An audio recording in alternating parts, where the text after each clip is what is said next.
কালকে রাত্রিবেলা হঠাৎ করে সবাই করছে কি যে একটু পাতলা গরম গরম খিচুড়ি খাবো, নিরামিষ খিচুড়ি। তা ভাবলাম যে তাহলে করেই ফেলি, রাত তখন 10:30। তা ভাবলাম যে ঝটপট করতে গেলেই প্রেশার কুকারে দিতে হবে।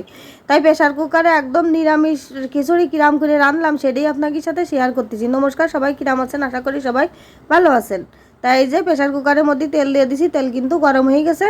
শুকনো জল দিয়ে দিছি, এখন দিয়ে দিলাম জিরে, তেজপাতা, পাঁচফোড়ন দিয়ে ভালো করে ভাইজে নিলাম, মানে ফোড়নটা নিয়ে এইবার কিন্তু চাল ডাল আমি ধুয়ে দিলাম। আর মুগের ডাল দিয়ে রাঁধতেছি, মুগের ডালটা কিন্তু আমি একটুও ভাজি নিয়ে একবারে ধুয়ে এখন হলো প্রেশার কুকারের মধ্যে দিয়ে দিছি, দিয়ে ভালো করে নাড়িয়ে চাড়িয়ে ভাইজে নিতে হবে। নিয়ে তারপরের মধ্যে জল দিয়ে দেবো। আর এদিকে কিন্তু আমি একটু লবণ হলুদ দিয়ে দিছি, আমি একবারেই লবণ হলুদটা দিয়ে দিছি, দিয়ে এবার ভালো করে কষাবো খানিকক্ষণ। চাল ডালটা বাজ দিয়ে হবে, কারণ ডাল তো মুগের ডাল বেশিরভাগ আগে বাইজে নিই, কিন্তু আজকে তার বাইজে নিইনি। এইভাবে রান্না করলেও অনেক ভালো লাগে। এবার দিয়ে দিলাম কয়টা কাঁচা জাল। এবার চাল ডালটা কিন্তু ফাইন করে বাজ দিয়ে হবে, বাইজে নিয়ে এবার আমি আবার একটুখানি গেলো আদা আর একটুখানি জিরে বাটা করেছি, মানে একদম সামান্য কোনো রকম, সেইটুক আবার এর মধ্যে দিয়ে দেবো। দিয়ে সেটুক দিয়েও আবার একটুখানি বাইজে নেব।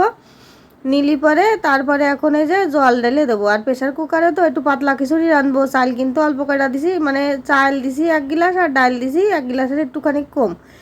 আর এদিকে হলো জল দিয়ে দিছি, জল কমে গেছে, পরে আর খানিক দিছি। আর এই যে একটুখানি কিন্তু চিনি দিয়ে দিছি, দিয়ে এবার ঢাকনা দিয়ে দেবো। দিয়ে এবার সিটি দুটো দিয়ে নামাই দিয়ে এবার দিয়ে দিছি বেগুন ভাজা।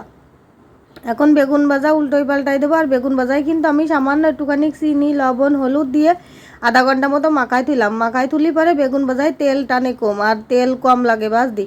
আর বেগুন ভাজায় কিন্তু একটু একটু তেল দেবেন, আর বেগুনি খালি তেল টানেই যাবে। আর তেল যদি একবার একটু বেশি করে দেন তেল কিন্তু টানে না, তেলের জায়গায় তেল থেকে যায়, মানে ভালো হয়, এটা সুবিধা কিন্তু। তা যাই হোক, বেগুন ভাজা কয়টা কিন্তু উল্টোই দিছি, দিয়ে এখন নামাই নিছি। আর প্রেশার কুকারের হলো ভাপ সরে গেছে, এখন খিচুড়িটা ঢেলে দিছি গামলায়। কি সুন্দর দেখেছেন, কি সুন্দর যে খিচুড়িটা হয়েছে, একদম গরম গরম ধুমো উঠতেছে। সবাই তো রেডি হয়ে রয়েছে কখন খাবে, কারণ রাত হয়ে গেছে মেলা, প্রায় 11টা বাজে গেছে। গুছাই গাছাই সব কিছু আনতি। ও আর এই খিচুড়িটা কিন্তু নামানোর আগে সামান্য একটুখানি গরম মশলার গুঁড়ো ছাড়াই দিলাম, সেটা আর দেওয়াতে মনে নেই, কারণ তাড়াতাড়ির জন্য। আর দিকে কিন্তু বেগুন ভাজা হয়ে গেছে। এখন হলো থালে থালে সব খিচুড়িগুলো বাইরে দেবো, আর বেগুন ভাজাও থালে থালে সাজাই দিয়ে দেবো। আর সবাই তো দাঁড়াই রয়েছে আমার পিছনে কিন্তু। আর সবার পেটে তো খিদে, রায় তো হয়ে গেছে, ওই জন্যই এখন এই যে থালের পরে দিয়ে দিলাম। আটাটা একটু ছোটো হয়ে গেছে, ওই জন্যই বারবার দিতে হচ্ছে। আর খিচুড়িটা কিন্তু কি সুন্দর পাতলা হয়েছে। আর বুনা খিচুড়ির একসাথে আর এরকম নিরামিষ খিচুড়ির কিন্তু পাতলা পাতলা খিচুড়ি খাতেই এরও কিন্তু অন্যরকম স্বাদ। আমার কাছে এই খিচুড়িটা সবচাইতে ভালো লাগে, টেলটেলে খিচুড়ি। আবার আমার বড় ছেলেও খুব পছন্দ করে এই পাতলা খিচুড়ি। ও তো মানে বেশিরভাগ খিচুড়ি রাঁধতে গেলেই কয় কি যে পাতলা খিচুড়ি রাঁধবা মা, পাতলা খিচুড়ি রাঁধবা। আর পাতলা খিচুড়ির সাথে অবশ্যই বেগুন ভাজা। আর আজকে রাত হয়ে গেছে, অনেক রকম ভাজিই করি। আলু চিপস ছিল কিন্তু সময় ছিল না, ভাবলাম যে ঝটপট করে খিচুড়ির সাথে শুধু এই বেগুন ভাজাই হোক, তো আজকে আর অন্য কিছু করতে হবে না। আর এই যে এখন কিন্তু থালের পরে বেগুন ভাজা দিয়ে দিছে। আর এরকম হঠাৎ হঠাৎ মাঝে মাঝে মন চায় ইডা সিডা খাতি, আর সাথে সাথেই কিন্তু আমি করে ফেলি, মানে যখন যেটা খাতি মন চায় ঘরে যদি থাকে সেই জিনিসটা করার চেষ্টা করি। তা আজকে যেরকম এই যে মুগের ডাল দিয়ে আর হলো মানে চাল দিয়ে খিচুড়ি রান্না করে ফেললাম, একদম পাতলা পাতলা নিরামিষ খিচুড়ি, সাথে কিন্তু বেগুন ভাজা দিয়ে দিচ্ছি।